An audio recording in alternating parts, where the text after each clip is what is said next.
영적 진리는 단순하게 지식을 기억하는 것만으로는 이해했다고 할 수 없다. 실생활 속에서 진지하게 체험해야 비로소 그것을 이해하기 위한 온의 준비가 이루어지는 것이다. 어쩐지 그 점을 잘 이해하지 못하고 있는 것 같다. 시험만 풀이면 싹이 나는 것은 아닐 것이다. 싹이 나올 수 있을 만한 양분 없이는 안 될 것이다. 양분이 갖추어져 있어도 태양과 물이 없이는 안 될 것이다. 그러한 조건이 모두 잘 갖추어졌을 때 겨우 씨앗이 싹을 트고 성장하며 꽃을 피우는 것이다. 인간에게 있어서 그 조건이란 쓰라린 고생이며 슬픔이며 고통이며 암흑이다. 이것저것 모두가 잘 되어 콧노래를 부르는 생활의 연속으로는 신성의 개발을 바랄 수 없다. 그래서 신은 고생을, 슬픔을, 그리고 아픔을 준비하는 것이다. 그러한 것을 체험해야 비로소 영적 지식을 이해하는 소지가 마련되는 것이다. 그리고 일단 영적 지식에 눈을 뜨게 되면 그때부터 당신은 이 우주를 지배하는 신과 일체가 되어 그 아름다움, 그 빛남, 그 통쾌함, 그 엄숙함을 발휘하게 되는 것이다. 그리고 그것을 일단 몸에 지니게 되면 두 번 다시 잃는 일은 없다. 그것을 계기로 영계와 자석과도 같은 강력한 사슬이 생겨 필요에 따라 영계로부터 힘과 영향과 인스피레이션과 지혜와 이름다움을 끌어낼 수 있게 되는 것이다. 혼이 진화한 몸만큼만 자유의지가 주어지는 것이다. 영적 진화의 계단을 한 단씩 오를 때마다 그 목만큼 자유의지를 행사하는 것을 허용받는다. 당신은 결국 현재의 당신을 넘을 수는 없는 것이다. 그것이 당신의 한계라고 할 수 있다. 그러나 동시에 당신은 신의 일부라는 것을 잊어서는 안 된다. 어떠한 고난, 어떠한 장애도 반드시 극복할 수 있는 힘을 갖고 있는 것이다. 영은 물질의 우위에 있다. 영은 어떤 것보다도 우위에 있다. 영만이 모든 것을 창조하는 에센스이다. 왜냐하면 영은 생명 그것이고 생명은 영 그것이기 때문이다. 다시 한번 새로 시작할 수 있는 기회는 모든 인간에게 주어지는 것인가? 물론이다. 새로 시작할 기회가 주어지지 않는다면 우주가 사랑과 공정에 의해 지배되고 있지 않다는 말이 된다. 무덤에 묻히면 만사가 끝난다고 한다면 이 세상은 정령 불공평투성이고 불만이 많은 지난 인생의 부족한 점의 보충도 새로 시작하는 일도 할 수 없는 것이 된다. 우리들이 지상의 사람들에게 가르칠 수 있는 최고의 영적 지식은 인생은 죽음으로 끝나는 것이 아니라는 것. 따라서 괴로운 인생을 보낸 사람도 실패의 인생을 보낸 사람도 굴욕의 인생을 보낸 사람도 모두 다시 한번 새로 시작할 수 있다는 것. 다시 말해서 후회의 눈물을 지울 수 있는 기회가 반드시 주어진다는 것이다. 인생은 사후에도 계속된다. 영원히 계속된다. 그 영혼에 여로에서 사람은 내장하고 있는 능력, 지상에서 발휘할 수 없었던 재능을 발휘할 기회를 얻게 된다. 또한 그와 동시에 무직하게도 신의 법칙을 무시하고 사람에게 끼칠 패도 생각하지 않고 멋대로 산 인간은 그 악업의 속죄를 위한 기회가 주어진다. 신의 공정은 완전하다. 기만할 수도 속일 수도 없다. 모두가 신의 눈 아래에 있다. 신은 모든 것을 꿰뚫고 있다. 그것을 안다면 진면목으로 정직하게 살고 있는 인간이 무엇을 두려워하겠는가? 두려움을 필요로 하는 것은 이기주의자이다. 기도는 효과가 있는 것인가? 참 기도와 이익신심과의 다른 점을 말하면 기도가 원래 어떻게 해야 하는가를 알 수 있게 된다고 생각한다. 이익신심은 이기적인 요소이므로 이것을 기도라고 부를 수는 없다. 저렇게 했으면, 이렇게 했으면, 돈을 갖고 싶다, 집을 갖고 싶다. 이러한 물질 욕망에는 영계의 신령은 전혀 관심이 없다. 그런 요구를 풀어 주어도 당장의 영성의 개발, 정신적 성장에 있어서 아무런 도움이 되지 않기 때문이다. 한편 혼에 참을 내야 참을 수 없는 부르짖음, 영적 활동으로서의 기도, 빛을 구하는 필사의 기도, 그러한 기도도 있다. 이러한 기도에는 혼의 반성이 있다. 즉 자기의 불완전함과 오점을 의식하기 때문에 필사적으로 아버지인 신의 가호를 구하는 것이다. 그것이 본능적으로 혼의 잠재 에너지를 용출시킨다. 그것이 참된 기도인 것이다. 그때의 혼의 상태, 그것이 이미 신의 구원의 손길을 받아들일 태세가 되어 있는 상태다. 다만 지금까지 몇 번인가 말한 적이 있듯이 그러한 기도를 지나치게 무시하고 그 상태대로 방치해 두는 것이 그 기도에 대한 최고의 회답인 경우가 있다. 이쪽에서 도움을 주려고 수단을 강구하는 것이 오히려 당사자에게는 도움이 되지 않는 경우이다. 그러나 깊은 곳에서 솟는 욕구, 보다 많은 지식, 보다 깊은 깨우침, 보다 강한 힘을 구하는 혼의 염원은 자동적으로 충족된다. 즉, 그 염원이 영적으로 진동을 일으켜 그 진동을 타고 당사자의 영적 성장에 알맞는 양의 원조가 자동적으로 주어지는 것이다. 위험함 속에서의 기도라면 보호하기 위한 에너지가 끌어당겨져 동시에 구제를 위한 영단이 파견된다. 그것은 혈연 관계에 의해 연결되어 있는 영도 있으며 사랑에 의해 연결되어 있는 유혼도 있다. 그러한 영들은 모두 자기도 그렇게 구원받은 일이 있으므로 그 요령을 알고 있다. 죄 없는 어린이가 불치의 병으로 고통받는 것은 왜 그런가? 신은 정말로 공정한 것인가? 영적인 문제를 물적 척도로 풀려는 것은 무리이다. 잠깐 동안의 인생 체험으로 영혼을 추정할 수는 없는 것이다. 잴 수 없는 법칙에 의해 지배되고 있는 신의 공정함을 지상생활이라는 조그마한 체험을 가지고 이해한다는 것은 절대로 있을 수 없는 일이다. 작은 것이 큰 것을 이해할 수 있을까? 한 방울의 물이 바다를 논할 수 있을까? 부분이 전체를 설명할 수 있겠는가? 우주는 다만 놀랄 뿐이라고 밖에 형용할 수 없는 법칙에 의해 지배되고 있고 나는 그 법칙에 전적으로 신뢰를 두고 있다. 왜냐하면 그 법칙은 신의 완전한 예지의 표현이기 때문이다. 따라서 그 법칙은 잘못된 점이 하나도 없다. 당신들 인간이 보기에는 불공평하게 보일지 모르나 그것은 당신네들이 전체의 불과 일부밖에 보지 않았기 때문이다. 만약 전체를 볼 수가 있다면 과연 하고 곧 생각을 바꿀 것이다. 지상생활이라는 잠깐 동안의 인생으로는 영혼을 이해할 수가 없다. 당신들 인간은 인과응보의 움직임을 알 수 없다. 영계의 훌륭함, 아름다움 불가사의함을 인간은 도저히 이해할 수 없다. 그 이유는 그것을 견주어 볼 만한 것이 지상에는 존재하지 않기 때문이다. 판단의 기준에 한계가 있고 시야가 좁은 인간에게 도대체 어떻게 영계의 진상이 설명될 것인가? 질문하신 어린이의 병에 대한 이야기인데 어린이의 신체는 전적으로 양친에게서 물려받는 것이므로 양친의 신체가 좋냐 나쁘냐에 따라 결정된다. 그러므로 불치의 병으로 고통받는 어린이도 당연히 나올 것이다. 그러나 어린이에게도 신의 분령이 묻고 있다. 모든 물적 부자유를 극복할 수 있는 신성이 묻고 있는 것이다. 물질은 영보다 열등하다. 영의 종이다. 영쪽이 주인이다. 영의 성장은 느리지만 착실하다. 영적 감성과 이해력은 혼이 그것을 받아들일 준비가 되었을 때 비로소 몸에 붙는다.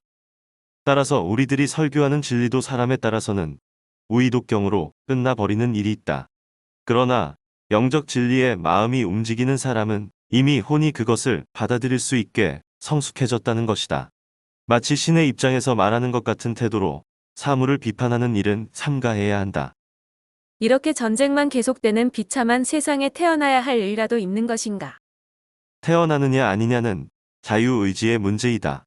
그러나 그 문제는 잠시 접어두고 지상의 많은 부분이 어두운 구름에 휘감겨 있는 것은 확실하다.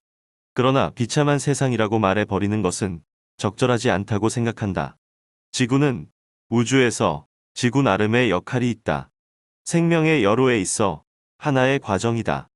혼의 수련장으로서 한 번은 통과하지 않으면 안 될 세계이다. 만약 필요하지 않으면 존재할 턱이 없다. 존재하고 있다는 사실, 그것이 그 나름의 존재 가치를 가지고 있는 것을 의미한다. 그러므로 물질계에 태어나는 것은 각자에게는 그 나름대로 영계에서의 일이 있는데 바로 그것을 다하기 위해 수련의 장소로서의 지상에 오는 것이다. 당신들이 불행한 어린이를 가엾다고 여기는 그 마음은 지나칠 때가 많다. 어른들은 어린이의 마음이 되어 생각하고 있다고 믿고 있으나 기실 어른의 입장에서 인생을 바라보는 일이 많다. 즉, 어린이 자신에게는 무섭지도 괴롭지도 않은 체험을 어른들이 먼저 무섭고 괴로울 것이라고 여기는 것이다. 그러나 그것도 필요한 경우가 있는 것이 아닐까? 예를 들어 공습 같은 것은 체험이 있고 없고에 관계없이 무서운 것은 틀림없지 않는가? 물론 그렇다. 내가 말하고 싶은 것도 실은 그 점이다. 어린이는 어른과 같은 상태에 놓여 있어도 받아들이는 것은 어른과 다르다. 무기를 만져도 어린이는 그 원래의 의미, 즉 무서움을 모른다. 그것은 참으로 고마운 일이다. 어린이는 무슨 일이나 체험하지 않으면 이해하지 못한다. 두뇌만으로는 이해할 수 없는 것이다. 어떠한 고난과 혼란에도 공포심을 품어서는 안 된다고 했다. 해결은 모두가 자기 속에서 찾아낸다는 것인데 그것을 어떻게 찾아낼 수 있는 것인가? 지상의 인간 모두가 같은 수준의 의식을 가지고 있는 것이 아님을 우선 인식하라.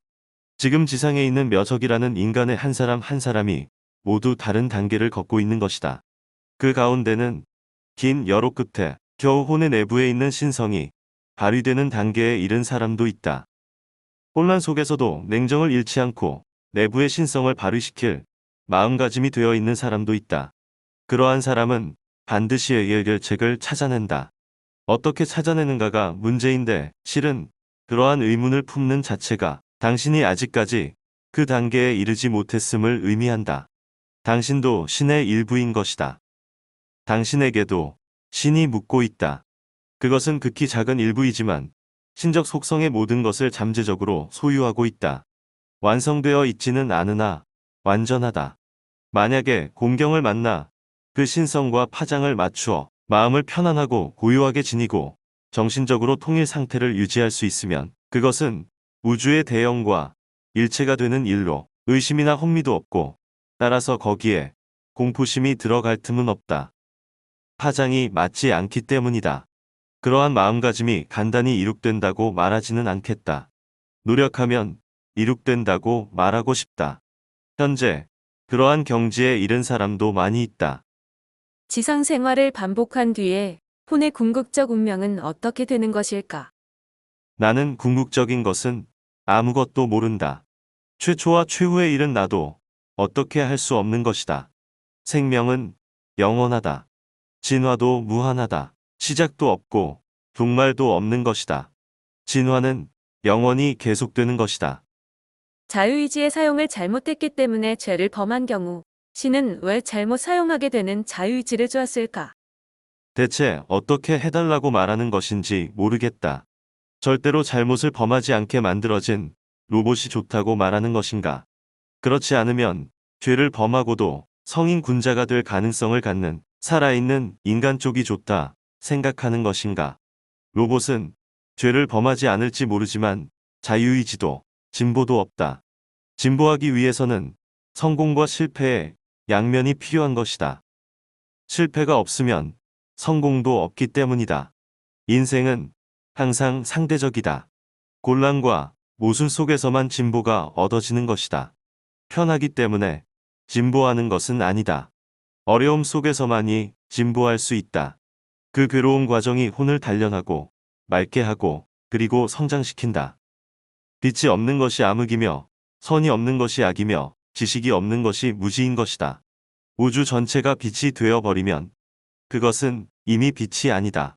인간은 사적 체험 속에서만 진보를 맛볼 수 있다. 말단을 체험하지 않으면 정상의 맛은 알 수 없다.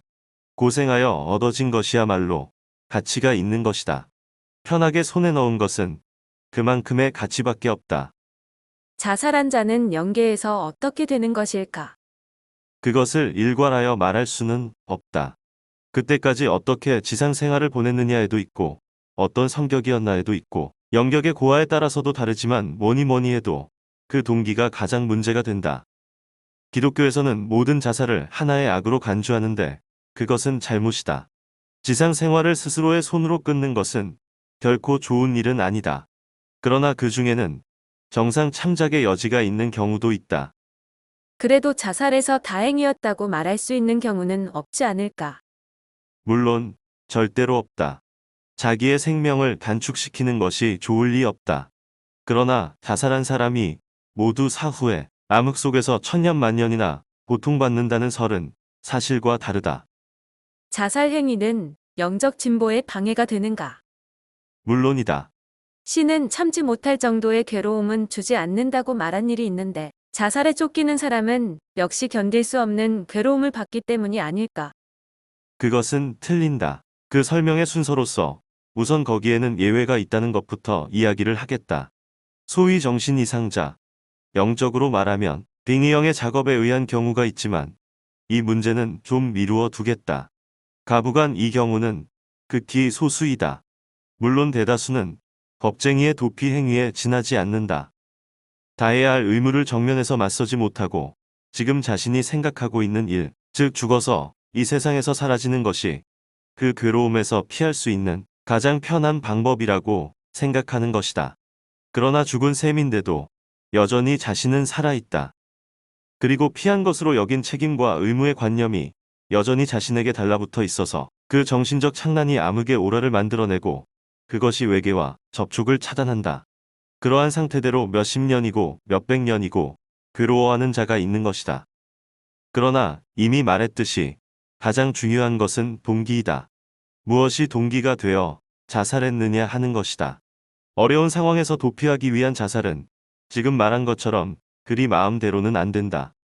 그러나 그리 많은 경우는 아니지만 동기가 이기주의가 아니고 이타주의에 있거나 자기가 없어지는 것이 다른 사람을 위하는 것이 된다는 생각에서 출발했을 때는 비록 그것이 지나친 생각이었다고 해도 먼저의 겁쟁이 심리에서 나온 자살과는 전적으로 다르다. 어떻든 당신의 혼은 당신 자신의 행위에 의해 처벌을 받는다. 모두 자기 자신의 손으로 자기의 인생을 기술하고 있는 것이다. 일단 기록된 것은 두 번 다시 바꾸어 쓸 수 없다. 속임수는 통하지 않는다. 자기가 자기를 처벌하는 것이다. 그 법칙은 절대적이며 불변이다. 그러기 때문에 나는 끝까지 자신에게 충실하라고 말하는 것이다. 어떠한 사태도 본인이 생각하고 있는 것처럼 어렵지는 않다. 마음만 먹으면 반드시 빛을 볼 수가 있는 것이다. 혼의 내부에 잠겨 있던 용기가 솟아오르게 된다. 그때 당신은 그 양만큼 혼을 개발한 것이 되고 영계로부터 원조받을 기회도 늘어나는 것이다. 질 수 없을 정도의 짐은 절대 주어지지 않는다. 왜냐하면 그 짐은 스스로의 악업이 만든 것이기 때문이다. 결코 신이 이 사람에게는 이만한 것을 짊어지게 하라고 맡기는 것은 아니다. 우주의 절대적 법칙에 의해 그 인간이 그때까지 범한 법칙 위반에 따라 꼭 그 무게와 같은 짐을 짊어지게 되는 것이다. 그러나 즉 나쁜 일 또는 잘못된 일을 했을 때의 에너지를 옳게 사용하면 그것을 원상대로 할 수 있다.